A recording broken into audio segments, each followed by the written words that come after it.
Hey guys, இன்றைக்கான questions பார்ப்போம்.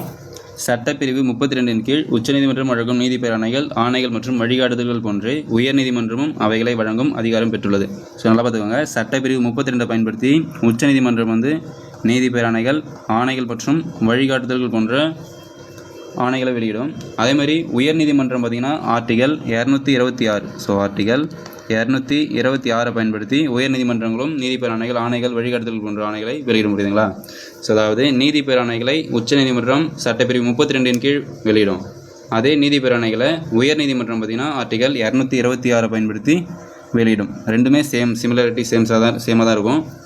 So இதை பொறுத்த வரைக்கும் உயர்நீதிமன்றமும் சரி, உச்சநீதிமன்றமும் சரி 5 வகையான நீதி பேராணைகளை வெளியிடுவாங்க. ஸோ உச்சநீதிமன்றம் 32 பயன்படுத்தியும், உயர்நீதிமன்றம் 226 பயன்படுத்தியும் 5 வகையான நீதி பேராணைகளை வெளியிடுவாங்க. ஸோ என்னென்னு பார்த்துப்போம். ஸோ இதை பொறுத்த வரைக்கும் மேக்ஸிமம் உள்ள இருக்கிற டெப்த்தாக கேட்க மாட்டாங்க. ஸோ நீங்கள் எஸ்ஐபிசிலாம் படிக்கிறீங்க அப்படின்னா டெப்த்தாக இருக்காது. ஸோ இது தமிழில் கொடுத்துட்டு இங்கிலீஷில் பொறுத்துக்குன்னு தான் சொல்லி கேட்பாங்க. ப்ரீவியஸ் கொஸ்டின்ஸில் பார்த்தீங்கன்னா தெரிஞ்சிருக்கும்.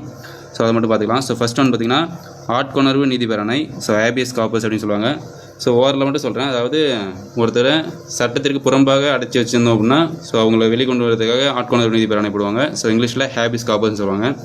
நெக்ஸ்ட் ஒன் கட்டளை இருத்தும் நீதி பேராணை, மேண்டமஸ் அப்படி சொல்லுவாங்க.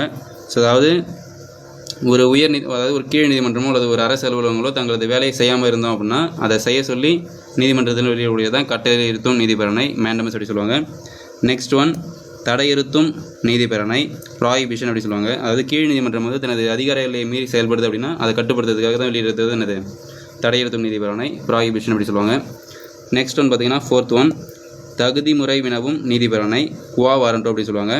ஸோ அதாவது பொது பதவிக்கு தவறாக வரும் ஒருவரை தடுக்கிறது. ஸோ இதன்படி ஒருவர் அவர் எந்த அடிப்படையில் குறிப்பிட்ட பதவி வகிக்கிறார் என்பதை தெளிவுபடுத்தி கூறும் நீதி பேராணை ஆகும். ஓகேங்களா? Next one fifth last one பார்த்திங்கன்னா ஆவண கேட்பு நீதி பேராணை, சட்டியாரரி அப்படி சொல்லுவாங்க.